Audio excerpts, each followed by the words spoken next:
Y entonces fue en 68, si no me equivoco, que fui para Roma, y en 69, o el mismo 69, que fundamos el Secretariado Social, fue en 69 que lo fundamos. Por eso ahora se cumplen 50 años. Fue una experiencia muy interesante en aquel tiempo, aunque, para decir la verdad, no fue eso el origen del apostolado social en la compañía, naturalmente, porque ya el apostolado social existía desde años, y en el tiempo del antecesor del padre Ruppe, el padre Janssens, que tenía siempre, por sus orígenes belgas, una conciencia social aguda por el Mouvement Ouvrier Chrétien en la Bélgica, etc., que el padre Janssens ya había publicado una carta, la primera carta oficial sobre el apostolado social. Entonces fue un periodo muy rico, porque entramos en un periodo que era muy interesante, ¿no? Pero también conflictivo, porque era el origen del apostolado social en la Congregación General 32ª, y eso fue, infelizmente, hubo muchas luchas entre hermanos, entre jesuitas que eran favorables a los centros sociales, otros que eran contrarios, etc.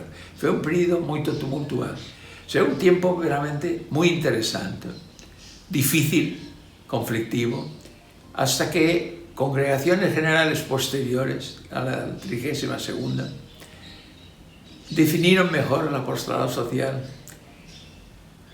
subrayando condiciones que deberían siempre estar presentes en el apostolado social.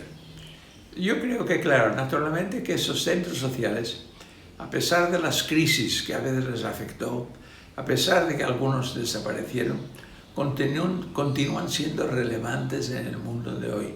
Naturalmente que esos centros tienen que abrirse a nuevas perspectivas.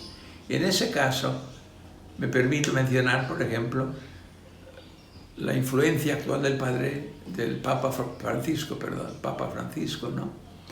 Que él ha acentuado la dimensión social inherente en el mismo Evangelio. Y a veces no en la interpretación de ese Evangelio que se ha dado por diversas instancias de la Iglesia, no. Él ha vuelto, digamos, a las orígenes evangélicas del apostolado social, que tiene que tener una abertura que nace del amor, no nace de un planteamiento teórico, nace del amor, exige justicia, la fe exige amor y el amor exige justicia, ¿no? O sea que continúa hoy. Y yo creo que el Papa Francisco también nos da ciertas directrices que nos pueden ayudar a repensar algunos de nuestros centros sociales y un apostolado social. Por ejemplo, menciono apenas solamente un ejemplo, hay otros.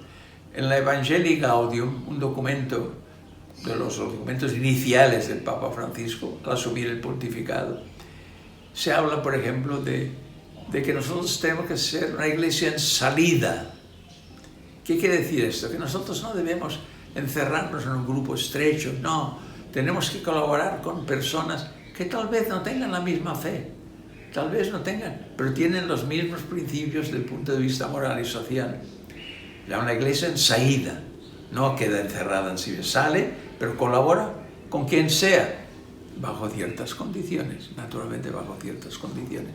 También otra observación que hace el Papa, que la tenemos que tener en cuenta, no se trata de ocupar espacios, sino de pensar en tiempos, en términos de tiempo, en el futuro. O sea que yo creo que el Papa actual nos da elementos, no solamente en el Evangelio Nunziando, en todo su modo de proceder, en su modo apostólico de se comportar, de mostrarse, que tenemos que repensar ese apostolado social en el mundo actual, y que para eso el Papa Francisco nos puede ayudar mucho a esto. Naturalmente los superiores de la compañía también.